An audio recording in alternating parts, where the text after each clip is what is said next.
The Average Joe Strongman Show.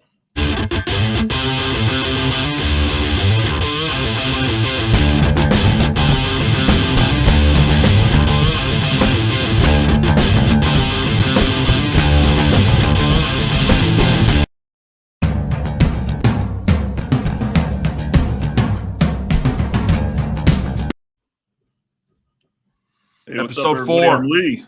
I'm Mike. And this is the Average Joe Strongman Show. Yes, it so we is. got a good one tonight. Heck yeah. So we got Mr. Albie Mushaney going to join us tonight. This one should be a riot. AKA Big Bad Santa. AKA Big Bad Santa. World's strongest Santa. Yes, That's no lie. The man is definitely a legend in the sport. We're happy to have him on. And without any further ado, we're going to bring him on. So stand by.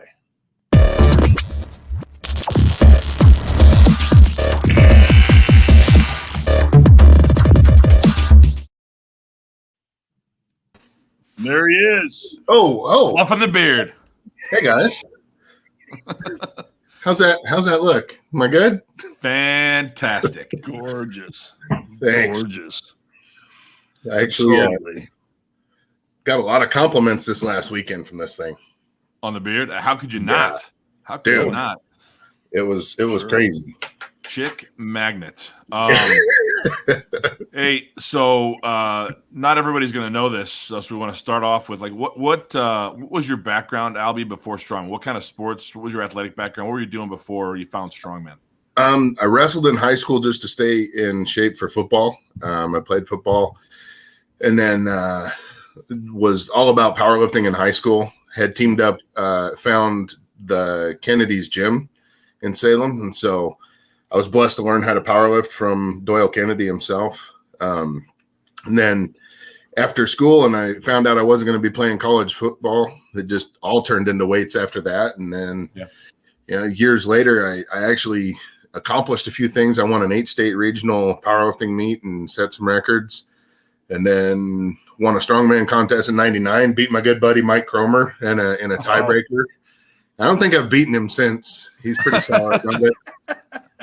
And then, 15 years kind of right in the middle there where I had a bunch of kids and had to make the comeback in late 2015 or early 2015 when my youngest son was born.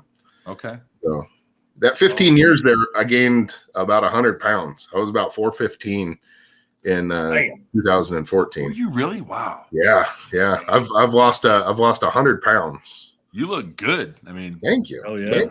Thank you. It's the lighting, smoke and mirrors for sure. So what got you the same? So what got you interested in strongman? What drug you that way or attracted? Well, I was shitty at basketball, terrible at wrestling. Baseball was too boring, and I'm really built for nothing other than just power and standing and lifting things. So huge bone frame, and it just was kind of a natural fit for me. And then it kind of gets addicting. You're like, well, turns out I'm kind of strong. And then all of a sudden, you're just hooked on it. Yeah. You're like, what other crazy shit can I pick up and move? Yeah. And how long? 99, you said?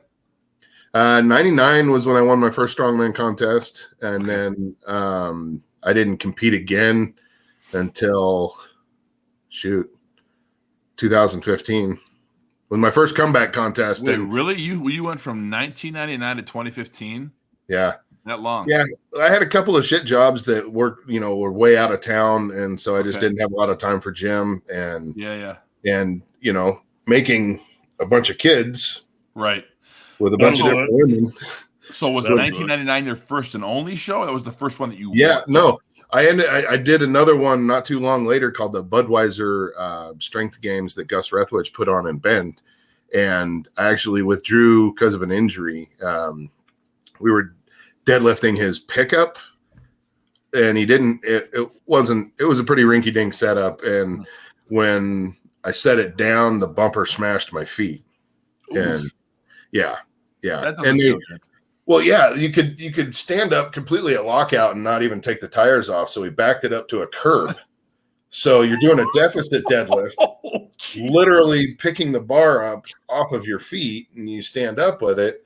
Well, it's full of like old tires and shit. Like he had no idea what the fuck weighed, and then set it down. Like Ken Brown, you know, the guy big back in the 90s, he had torn a hamstring, and I think he left in an ambulance because of that stupid thing. Oh my God. Yeah. So I didn't have any problem withdrawing from that. And then by that time, my second daughter was on the way. And so it just, you know, turned into something that fell to the side because I had to provide. Yeah. And then, so big gap from 99 to 2015. So then 2015, what got you back in? so my son was born in December of 2014. Okay. And I'm sitting on the floor, like my kids are putting my shoes and socks on for me because I'm so damn fat and unflexible. And I realized, you know, I was 42. He's going to graduate in 18 years. I'll be 60. And the only 400-pound 60-year-olds you see are rolling around Walmart in the scooters, and they don't look happy or healthy. So I thought, well, I got to get in shape. So I just did a YouTube search. I was like, you know, to get started, you know, I needed some pointers and stuff. And the weights came back pretty quick. I was benching 400 pounds within a month again. And Good then, for you. Wow. yeah. But, you know, there's a lot more to being strong than just a big bench, right? Absolutely, yeah. And so I was like, I got to find something that's going to keep me honest and keep me. Which, by the way, quick sidebar, I do enjoy when I'm talking to somebody about Strongman and what it is and kind of what we do. And I'll say, well, you know, we don't bench. They'll ask me, what do you bench? Well, we don't bench in Strongman. They're like, what? Yeah. Like everybody's just shocked that we don't bench. Yeah. If we do, it's just to like show benchers that they're not special because this shit's easy. I can lay down and bench 405 in any time. Close grip too, because I always train close grip. So when people are like, how the fuck do you close grip 405? I'm like, put some quarters on there. I'll show you how I do it with 455. You know, it's just an accessory. Yeah. I put log bench press in the programming for 2 weeks ago for our Wednesday night training sessions at the gym, and I got a bunch of rebuttals like, hey, are we doing CrossFit next week too then? Or what are we doing? Wow. So like, Wow. Holy crap. Next week. Yeah. I was like, you know, you can bench I'm using a log. It isn't regular bench press. Just relax. Right. It's not voodoo. It's the only way to make bench cool. I mean, like that looks cool with a big log with a bunch of, you know. Sure. Yep. Yeah. Absolutely. We were right in the middle of a thought and we drifted off of there. Yeah, sorry. Which one was it? Because I had a good finish to that question. You were talking about Tell me you're fucking old without telling me you're old. Where were we? I know that's it, right? 30 fucking seconds and I lost it. That's right. Hang on a second. Here we go. Yeah. With the eyes of an 80-year-old. I forgot. Jesus. Somehow he was talking about bench, but go ahead, Lee. Okay, yeah. So anyway, what would you the comeback. The comeback. Yeah, the comeback. So I did my first show. I signed up for it, and so I was like, I need a gimmick, right? So I do a YouTube search, like how to make money in fitness, and Rich Piana video pops up. Wow. Of all people, I'm like, well, this guy's a fucking monster. I'll watch this. And he said the trick to being successful is you've got to give people something they're not getting and be better at it than everybody else. And I thought, what do I have that I can offer everybody? I'm like, I'm going to be the world's strongest Santa. Yes. So I just, and it was born. It was born. I show up with a t-shirt that looks like a Santa suit. Everybody freaking loved it. I came in dead last. I got beat by a guy that I outweighed by 140 pounds, but I was hooked. Like everybody was all about it. Kids were coming up to me and taking pictures, and I was like, I'm going to do this forever. Yeah. And then Mikey Kromer finds me on Facebook after, 20 years. And he goes, yeah, I saw you kind of got your ass waxed. I'm like, yeah, I'm sore about it. And he goes, I'll write you a program and that shit will never happen again. And it hasn't. It hasn't. I've placed near the top, in most contests I do. Good at for the national and local level. Yeah. You go to worlds and that's a different animal. But like for nationals and local levels, like this last nationals with a 7th place finish without doing the last event is my worst finish ever. Yeah. But I did all the other events, in the other years. So I don't feel bad about 7th place after missing an event. Yeah. So, but yeah, Mike was very very important to the whole shtick because, I would just be wandering around blind. I got enough pride that I wouldn't have asked anybody else for help. Yeah. Because everybody else wants to charge you and shit. And I'm like, well, I'm a big fucking Santa. I don't pay for nothing. That's ridiculous. Yeah, Mike's a great dude. I mean, he's, when I did my first pro show, he was there, and I was just scared to death. And he's like, talk about the most supportive, real guy there is, right? I mean, Mike's he puts it right on the line. He's like, dude, just relax. Do what you can do. Yeah. Everything's going to be fine, and it's just, he's I just sat next to him in dude. 2016 in Louisville. That was my first nationals. I sat next to him and Lisa, and couldn't have been a nicer dude. It was great. Talk about a power couple, man. Like as awesome as he is, her trophy case makes his look like, I bet for sure. That other guy's. Yep. Right. Yeah, that was the first and only time I actually ever beat Mike too, was at Nationals in Louisville. He took third, and I just edged him out for second place, and that will never happen again. So he's just an absolute monster for sure. Well, especially now, since he just took a page from my playbook and signed up with Nathan Payton. So we're all fun. Yeah, we're all fun now. He's on our list. We're gonna have him on an upcoming episode here. Nice, at some point. Nice. The Baby-Faced Assassin in the house. Yeah. Baby-Faced Assassin. He's got a bunch of nicknames. Blanco Diablo, because he's the white devil. When he writes your program. We should point out, Albie, that you are now another in a long line of what has been and shall be bald, bearded strongman on this podcast, because we have I think you're taking it to the next level, though. We are with the beard. Yeah, your beard game is stronger than anybody we've had. Yeah, no doubt. Absolutely. So, Lee, what were you going to say? So, Albie, what would you say you like the most about the sport? What do you enjoy the most about it? Dude, and this last weekend was such a perfect example. The people. Yeah. Strongman has introduced me to the best people in the world, including yourselves. It's just like I went to my first nationals at the Olympia in 2016.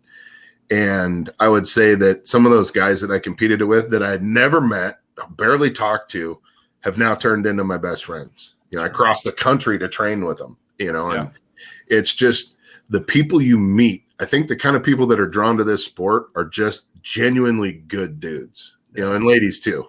Met some incredible, female athletes and stuff, and people just give the shirt off your back. Well, I think for a lot of people, it's counterintuitive, right? Because you're out there going to war, you're battling it out with people, trying to, scratch and claw for every point, and we all want to climb to the top of that podium, but at the same time, somebody goes out there and does something stupid, or makes a mistake. Hey, you know what? I noticed you did this. We're coaching each other up, and we're helping each other out. Or if somebody damn near passes out from doing a Conesville, you pick them up and you carry them off. I mean, and I'm all about cheering people. And I told Randy this last weekend. I'm like, hey, look, if you beat me, I'm shaving that beard off your face, because after 20 years of being in the military, he grew a beard now, and now he's strong as an ox. I'm like, time out. Beard's my thing. It's coming off if you beat me. And he's like, nobody's beating you today, dude.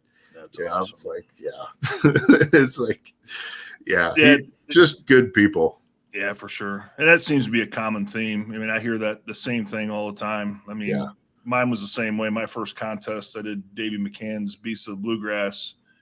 Had no idea what the hell it was doing. And I started out as a heavyweight masters. So, it was me, Baccio, Lance Darr, and John Barrett, and I walked in, and those guys carried me through all 5 events. I had no idea what I was doing. They were coaching me through every one of the events, and they're like, make sure you're doing this, watch out for this. If you've never done this, do this. Yeah. And I'm looking around, and I'm like, are we not competing against each other? And they're like, dude, you don't get it. This is a family, right? Yeah. So we're just here to make plans for the after party. Right. That's right. Let's get through this shit. That's right. That's right, for sure. It's fun when you learn things on the fly. First time at Worlds, I dicked up my knees on the 1,000-pound super yoke thing, and I had my pick height too low, so it turned into 1,000-pound partial squat, and I picked it 5 times, right? So my patella tendonitis was just on fire. Well, it came time to deadlift. Well, that's my jam, right? And it's just an SUV. And I, was figuring I should just be able to kill it. An SUV. Yeah. And I had done 15 reps with the car frame with 22 45-pound plates on it. So I felt good about the event, right? And my knees were so jacked up that as soon as I took the pressure off of it, it literally felt like, hot irons going in my knees. And Yeah. Derek Poundstone's like, he goes, you got it off the ground, just finish it. Derek Poundstone, the legend, is there as my judge, and he's cheering for me. It's like, what other sport do you see that? You don't see Merriweather cheering people on from ringside. It's just the best people. And sure. There's been a couple of things that stood out in my mind. Worlds 2019, I came into it after dislocating a bone in my leg and tearing my LCL. And the MRI showed that I had a partial tear of my MCL, meniscus, and patella tendon, and a quad strain. And I asked the doctor, I go, so I'm good to go though? And he's like, I don't know how you walked in here.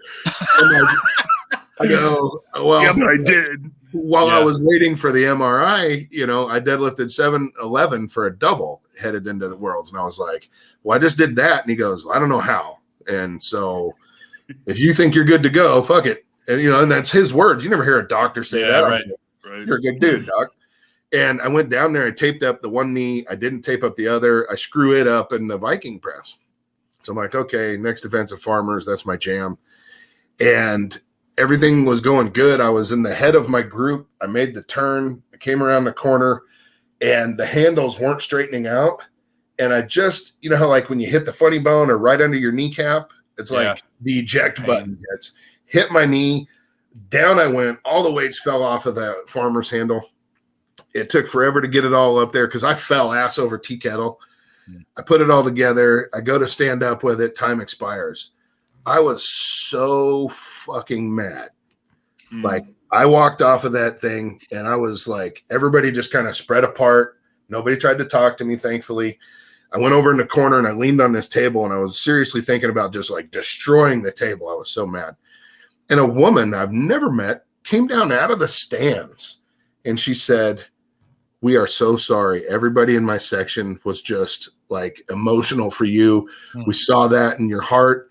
And we were all just sorry. And I was like, thank you. That's awesome. And I was trying not to break down at that time. Yeah. And she patted me on the back and she walked away. And I turned and I went back to the table. I'm like, I'm still fucking breaking this. And this little kid comes out of nowhere with a box of donuts. Oh, yeah. He goes, Santa, would you like one of my donuts? And I'm like, yeah. Oh, man.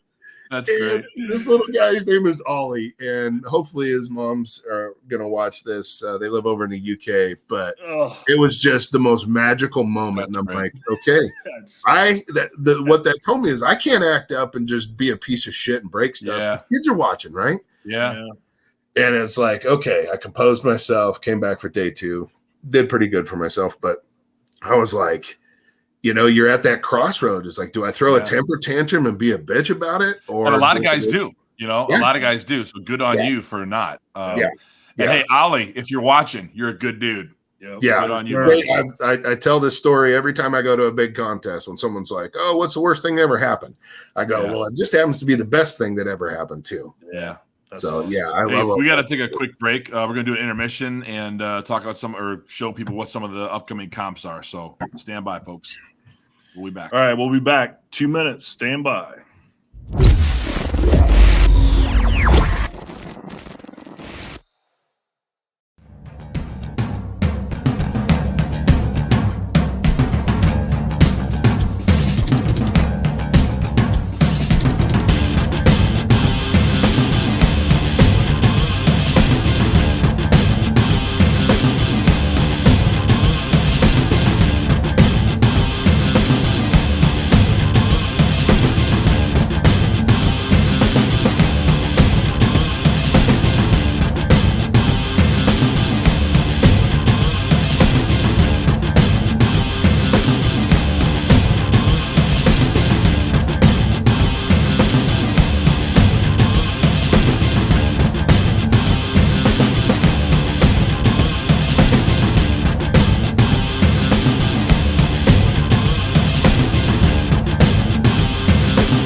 we're back.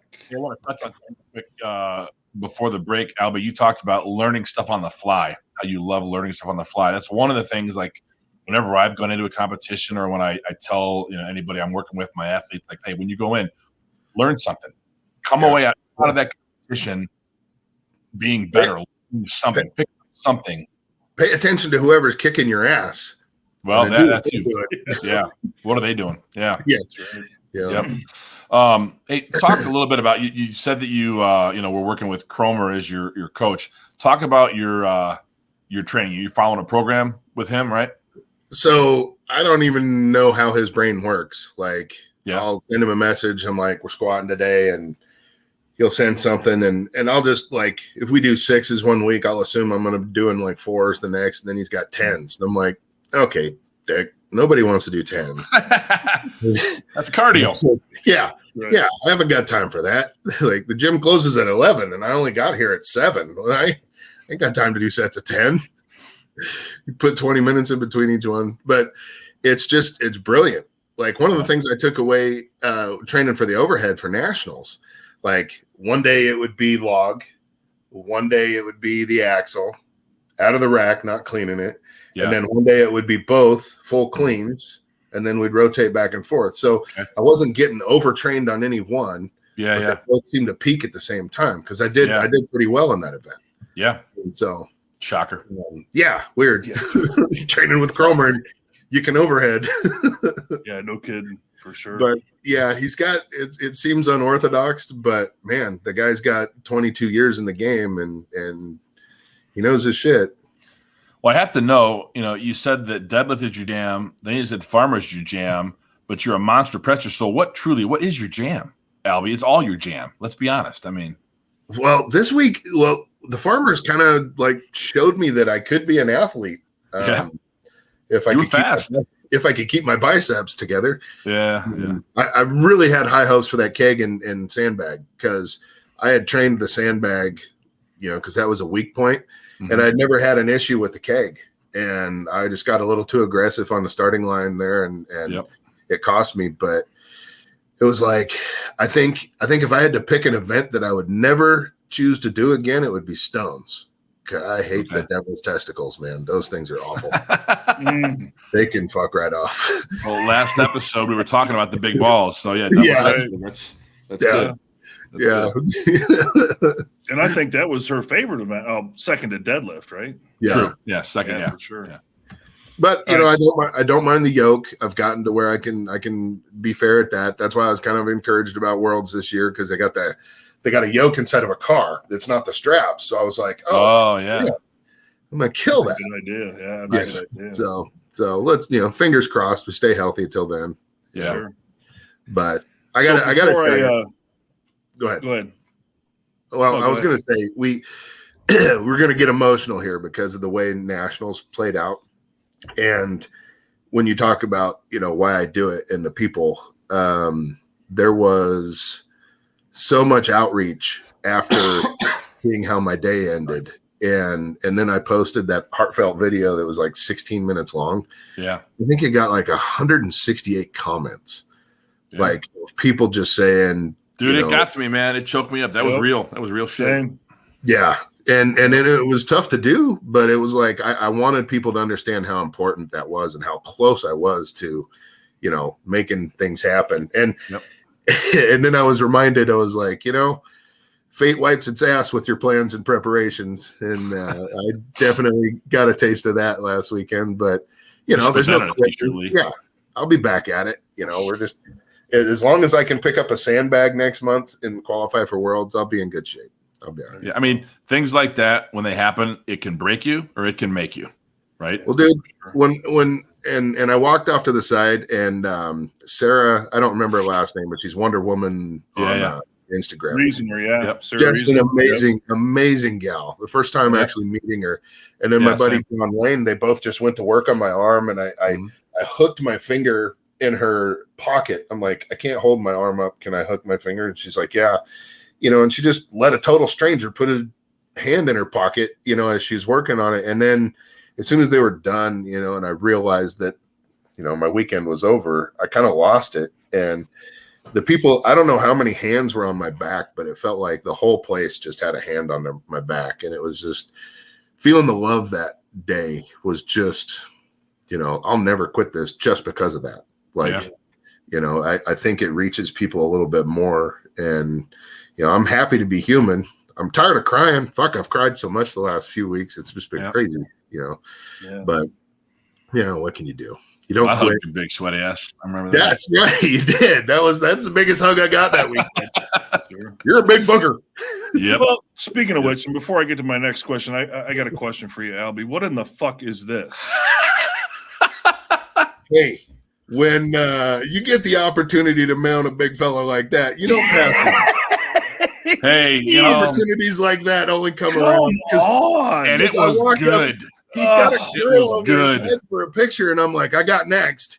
And he's like, so how it happened is, Jenny said, hey, let's get a picture by the USS banner. So we take a picture, and then I picked her up because that's what I do. And then Vaccio goes, overhead presser. So of course I did.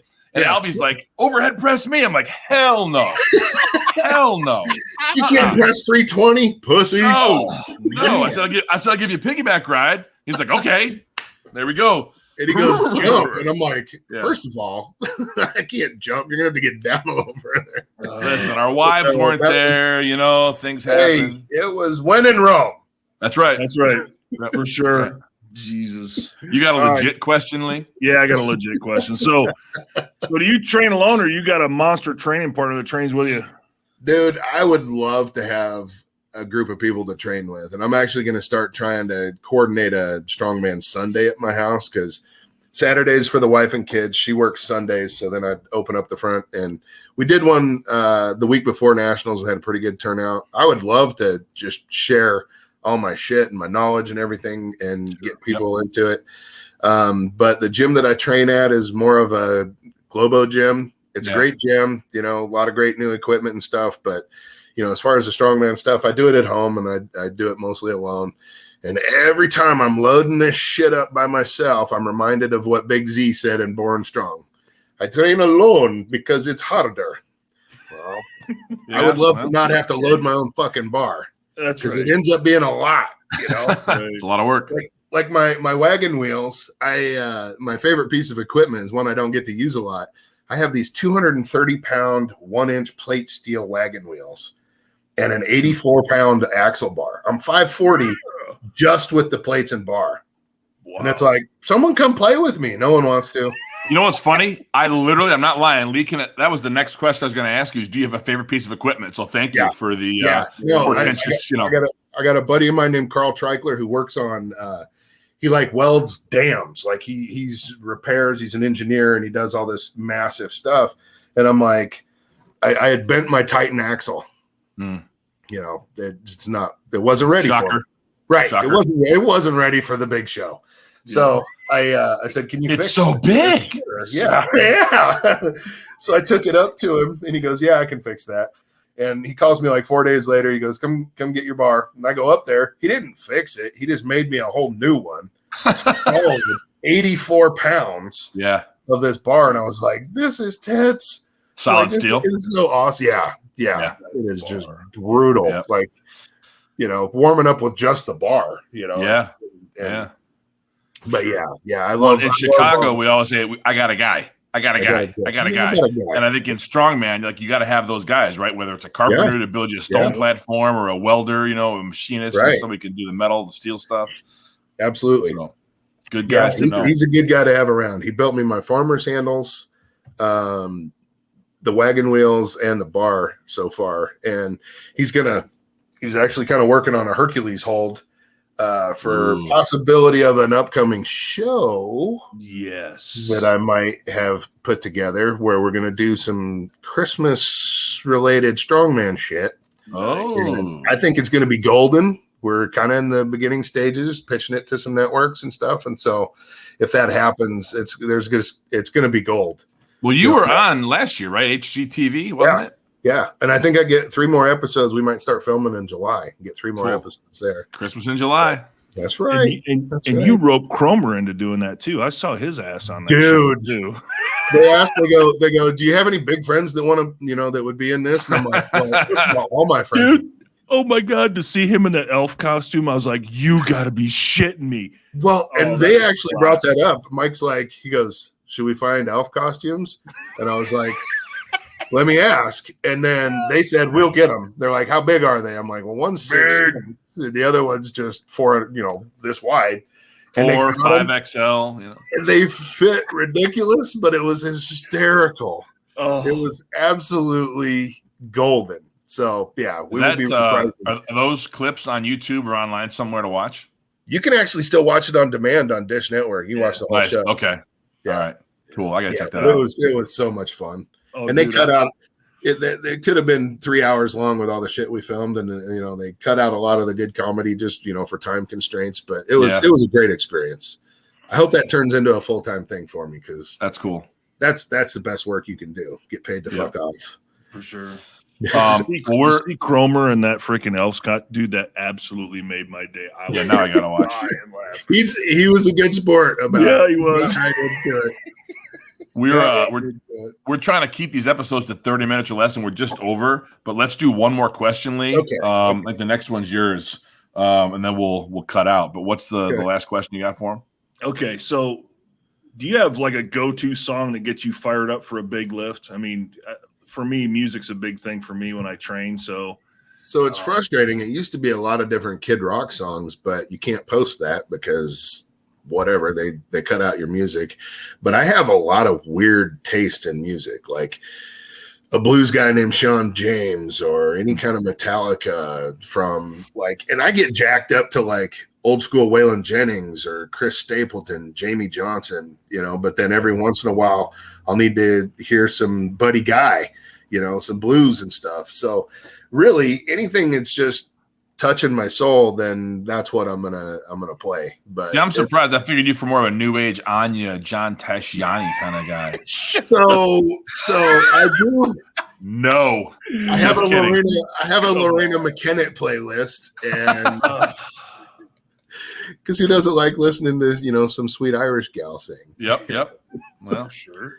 Yeah, sometimes better than Justin Bieber, like Lee likes to listen to when he goes. Hey, don't hate, man. I'm telling you, don't knock it till you try it, man. It's some motivational stuff. Yeah, get off. Don't knock it till you tried it has been my line since high school. I know I'm a big fat piece of shit, but I'm funny and I'm strong, and I can crush your head like a cantaloupe. Yeah, don't knock it till you try. That's right.